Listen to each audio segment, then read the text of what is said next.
Israel just told 1 million Gazans to pack up, dropped bombs in Qatar's capital, and even got a Houthi drone surprise at its own airport. Jerusalem saw its deadliest shooting in a year. Egypt is shouting genocide. Saudi Arabia's big futuristic dream suddenly looking like a sandcastle. And Qatar? Well, it just realized hosting Hamas isn't as safe as hosting the World Cup. Welcome to the Middle East in 2025, where everyone wants peace, but nobody can agree on what that word actually means. Welcome to PastCast, where politics meets history with a twist of satire. If you enjoy our take, hit like and subscribe so you never miss the next story. September 9th. Israel orders a full evacuation of Gaza City. That's almost 1 million people told to move, overnight. Families dragged their belongings through rubble, kids carrying water jugs bigger than themselves, while loudspeakers blared, "Go south." Israel says it's targeting Hamas strongholds. Palestinians say it's mass punishment. Aid groups call it a famine march.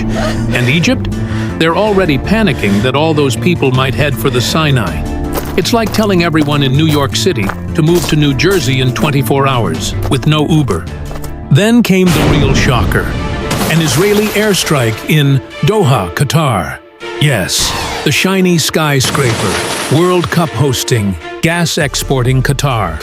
The strike killed 6, including the son of Hamas negotiator Khalil al-Hayya, plus a Qatari security officer. For Israel, it was about hitting Hamas wherever they hide. For Qatar, it was the rudest wake-up call since Messi lifted the trophy on their turf. The Emir blasted it as criminal and cowardly. Qatar's allies, Saudi, Egypt, UAE, lined up to condemn it. The irony? Qatar has been hosting Hamas leaders in luxury hotels for years, and now it's shocked someone noticed. Qatar has spent years building its brand as the region's mediator, hosting Hamas in 5-star suites, holding endless peace talks, and running Al Jazeera 24/7. But now, Israel's traitor strike has turned that shiny brand into a cracked iPhone screen. Qatar warned it might stop mediating, like a referee saying, "Keep punching me and I'll take my whistle home." But here's the truth. Qatar loves being the middleman too much to give it up. It's addicted to the spotlight. Meanwhile in Cairo, Egypt has always played firefighter for Gaza's wars. Broker a truce here, host a negotiation there. But this time, Egypt says no. Forced displacement? That's a red line. President Sisi called it near genocide. Egypt fears one thing above all else: 1 million hungry Gazans storming its Sinai border. They already have jihadists there. They don't need another crisis. Egypt signed up to host pyramids, not permanent refugee camps. And then there's Saudi Arabia. Crown Prince Mohammed bin Salman is busy selling his futuristic Vision 2030. Plan? Flying taxis, robot cities, and a desert Disneyland. But normalization with Israel was supposed to be the political cherry on top.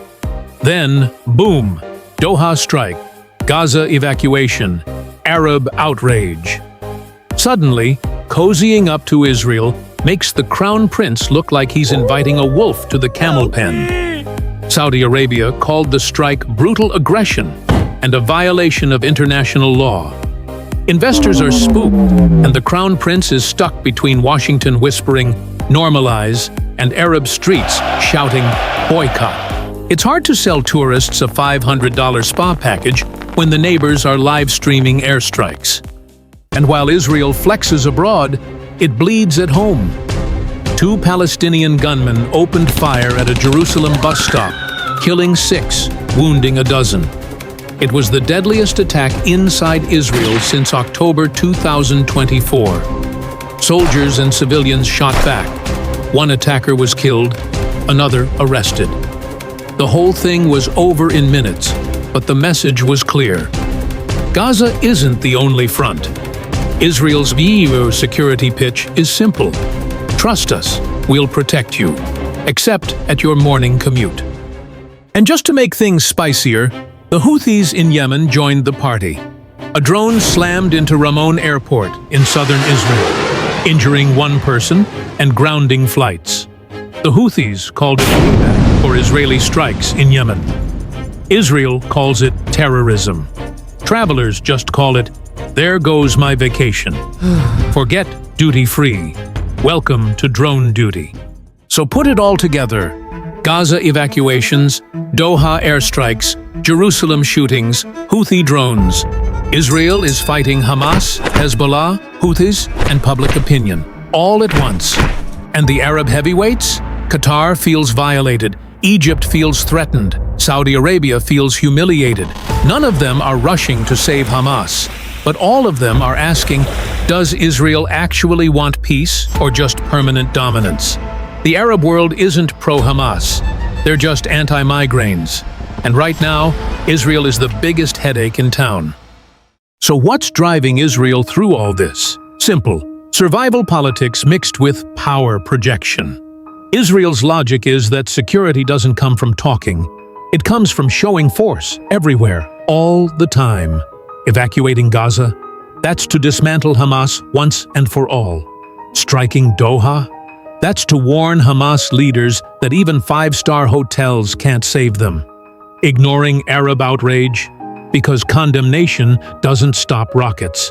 And let's be real, Netanyahu's government also needs constant escalation to survive politically. A leader under pressure at home finds comfort in looking tough abroad. To Israel, stopping now would look weak. The message is clear. Safety comes from hitting harder, not holding back. And what about the West? Well, America is watching with popcorn in one hand and weapons contracts in the other.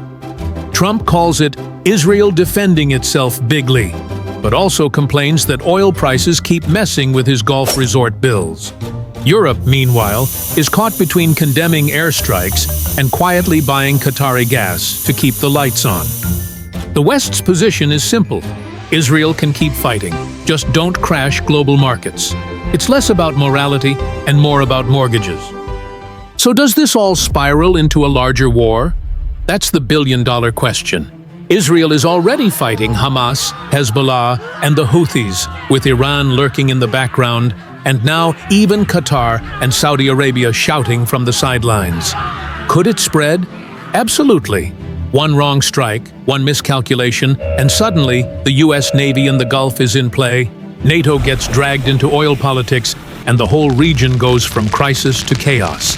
But for now, it's a slow burn, a multi-front conflict, simmering enough to scare investors, but not yet boiling into World War Middle East.